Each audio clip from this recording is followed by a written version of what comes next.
वादी कश्मीर में 19वें दिन भी बंदिशें। जुमे की नमाज के पेश नजर सख्त सिक्योरिटी के बंदोबस्त। हसास इलाकों में काफी तादाद में फौजी अहलकार तैनात। मोबाइल इंटरनेट खिदमत ठप।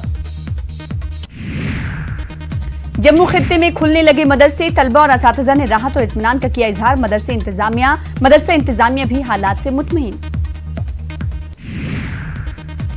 तमिलनाडु में 6 दहशतगर्दों के दाखिल होने की खबर। कोयम्बटूर में छुपे हैं दहशतगर्द। हाई अलर्ट जारी। सीबीआई हेडक्वार्टर में चिदंबरम से पूछताछ जारी। पी चिदंबरम की जमानत अर्जी पर आज सुप्रीम कोर्ट में समाअत। अयोध्या मामले पर 11वें दिन की समाअत शुरू। निर्मोही अखाड़े की जानिब से सुशील कुमार जैन दे रहे हैं दलीलें। उड़ीसा के संबलपुर बिरला यूनिवर्सिटी में रैगिंग। मुलजिम तलबा के खिलाफ कार्रवाई और आयद की गई पाबंदियां। जुर्माना किया गया आयद। टेक्निकल एजुकेशन वजीर ने दिया जांच का हुक्म। शेख उल हिंद मौलाना महमूदुल हसन मेडिकल कॉलेज में रैगिंग। मेडिकल के 50 तलबा के साथ रैगिंग। 6 तलबा के खिलाफ यूनिवर्सिटी इंतजामिया ने की कार्रवाई। आज दिल्ली हाईकोर्ट में जम्मू कश्मीर के साबिक आईएएस अफसर और जम्मू कश्मीर पीपल्स मूवमेंट के सदर शाह फैसल की गिरफ्तारी के खिलाफ अर्जी पर होगी समाअत। शाह फैसल को 14 अगस्त को दिल्ली एयरपोर्ट पर किया गया था गिरफ्तार। वादी भेजा गया था वापस। अब तक है नजरबंद।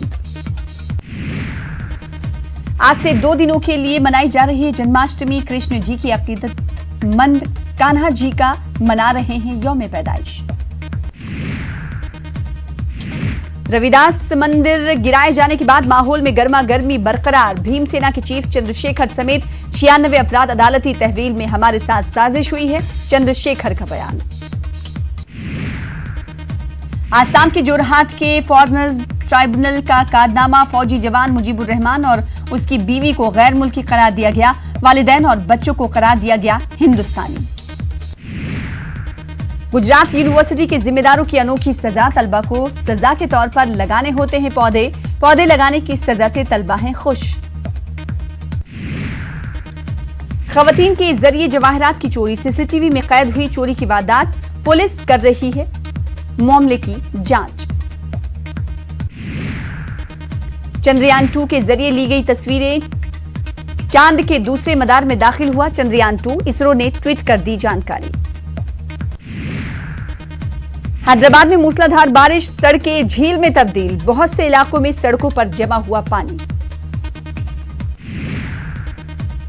खगड़िया सदर अस्पताल में जिंदा मरीज को मुर्दा साबित कर दिया गया। मरीज के अहले खाना ने किया हंगामा। डॉक्टरों की पिटाई। डॉक्टर्स हड़ताल पर। दिगर मरीजों को दुश्वारी का सामना। शुमाली कोरिया ने किया खबरदार। जनूबी कोरिया और अमेरिका की जानिब से खतरनाक और गैर मामूली फौजी इक़दाम। जजीरा नुमा कोरिया में एक नए सर्द जंग कर देगी शुरू।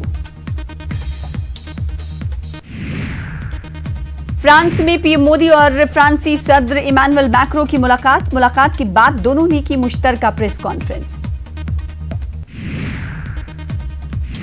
कश्मीर पर फ्रांस के सदर मैक्रों का बड़ा बयान। कश्मीर का मामला 2 तरफा। तीसरे फरीक की मुदाखलत की जरूरत नहीं। सदर मैक्रों ने कहा कि हमने मीटिंग में G7 पर की बातचीत। कहा मैं चाहता हूं कि हिंदुस्तान इसका बने हिस्सा, क्योंकि ऐसे कई मसले हैं जिनमें हिंदुस्तान की मौजूदगी जरूरी है। पहला रफाल आने वाले महीने में पहुंचेगा हिंदुस्तान। फ्रांसी सदर का ऐलान। मैक्रों ने पीएम मोदी से मुलाकात के बाद मीडिया से खिताब के दौरान दी जानकारी। मजहबी अक़लियतों के तहफ़्फ़ुज़ का मामला। अक़वाम मुत्तहिदा में इजलास। पाकिस्तान और चीन की सरजनिश की गई। पीएम मोदी आज जाएंगे मुत्तहिदा अरब अमारात। दोनों मुल्कों के दौरान 2 तरफा ताल्लुकात के लिए दौरा काफी अहम। मुत्तहिदा अमारात में हिंदुस्तानी बिरादरी के पीएम के इस दौरे पर है नजर। करतारपुर कॉरिडोर वक्त पर खोलने के लिए पाकिस्तान का आज़्म। पाकिस्तान ने कहा काफी अरसे ज़ेरे इल्तवा कश्मीर तनाज़े पर बढ़ती कशीदगी के बावजूद करतारपुर कॉरिडोर खोलने के लिए अपने मंसूबे पर हैं कायम। करतारपुर कॉरिडोर में सिखों के पहले गुरु नानक देव के 550वें प्रकाश उत्सव पर खोला जाना है ये कॉरिडोर के खुल जाने से हिंदुस्तान की तरफ से सिख अपने पहले गुरु के इस मजहबी मकाम का बगैर वीजे के कर सकेंगे दर्शन। इंटेलिजेंस एजेंसियों के हवाले से बड़ी खबर, पाकिस्तान हिंदुस्तान में बड़ा दहशतगर्दाना हमला कराने की ताक में है। मुल्क के बड़े शहरों में दहशतगर्दाना हमले का खतरा।